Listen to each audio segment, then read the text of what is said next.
Actually ওনার যে অসুখগুলো আছে এগুলো আরও থরো স্ক্রুটিনাইজ করা হবে প্রথমে।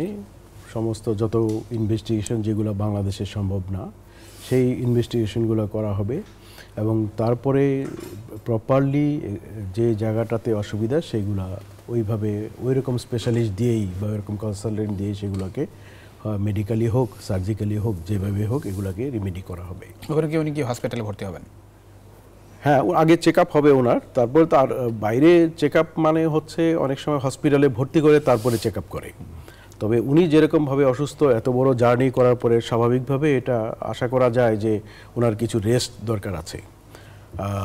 রেস্ট তো উনি পান না, কারণ সবসময় ওনার মাথার ভিতরে দেশের ভালো মন্দ চিন্তা চলে। অনেকে ফোন করে খোঁজখবরও নিতে চান, তো সেই হিসেবে ওনাকে উনি রেস্ট পান এটা বলা যাবে না। তবুও শারীরিকভাবে যতটুকু সম্ভব ওনাকে রেস্ট দিয়ে ওনার পরীক্ষা নিরীক্ষা গুলা করা হবে এবং দরকার পড়লে ওনাকে হাসপাতালে ভর্তি করা হবে। এটাই নিয়ম, যে যখন কিছু কিছু পরীক্ষা আছে আবার হসপিটালে ভর্তি হয়ে তারপরে করতে হয়। কখনো কখনো ডে কেয়ার হিসেবে করে, কখনো কখনো একদম পুরোপুরি অ্যাডমিট করে। বাংলাদেশে আসলে যেই চিকিৎসা ব্যবস্থার অপ্রতুলতা ছিল সেটি সম্পর্কে একটু জানতে চাই, যেটা উনি ওখানে পাবেন। ওনার আসলে অত্যন্ত অ্যাডভান্স ট্রিটমেন্ট দরকার।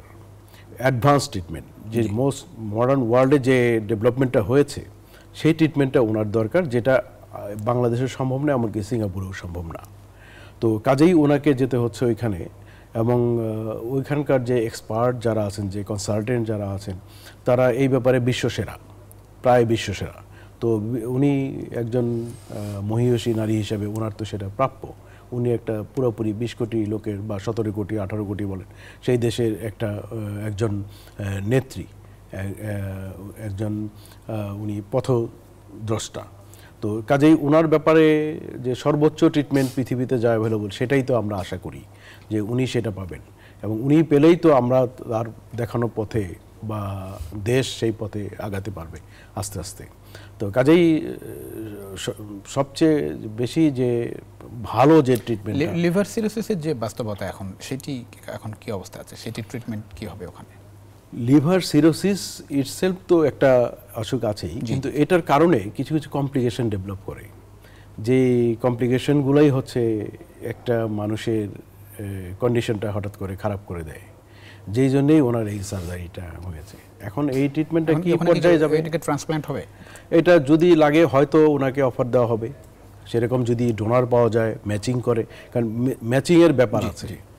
তো ম্যাচিং হওয়ার পরে, ম্যাচিং তো হবেই কারো না কারোর সাথে ম্যাচিং হবে ইনশাল্লাহ। বাংলাদেশে এত লোকজন, তাদেরকে দরকার হলে পাঠানোও যেতে পারে যে ওর কার সাথে ম্যাচিং হলো, স্যাম্পল নিয়ে এসে। তো সেই হিসেবে যদি লাগে এটা তো অবশ্যই করবে ওনারা। কত সময় লাগতে পারে এই টোটাল প্রক্রিয়ায়? টোটাল প্রক্রিয়া বেশ সময় লাগবে, যেহেতু উনি রেস্ট নিয়ে নিয়ে করবেন এগুলা, আর পরীক্ষা নিরীক্ষারও ফলাফল। তবে যদি খুব তাড়াতাড়ি কোনো সার্জারির দরকার পড়ে বা কোনো ট্রিটমেন্টের দরকার পড়ে, তবে নিশ্চয়ই এটা তাড়াতাড়ি করা হবে। কারণ ট্রিটমেন্ট তো শুধু ট্রিটমেন্ট দিয়ে আমাদের আউটডোরের মতন ওষুধ প্রেসক্রিপশন দিয়ে আমরা ছেড়ে দিলাম বাসায় যায় রোগী থাকে, ওই রকম তো আর হবে না। ওনাকে কিছুটা ভালো করে ওনার ট্রিটমেন্ট যতটুকু সম্ভব এটা করে ফলো আপ করে ঠিক মতন যতদিন থাকা দরকার, যে ওনার ক্রাইসিস টাইমটা চলে যাবে, ক্রিটিক্যাল টাইমটা চলে যাবে এবং উনি সুস্থ হবেন, মোটামুটি কাজ করার মতো, সেই পর্যন্ত তো ওনাকে ওইখানে থাকতে বলবেই।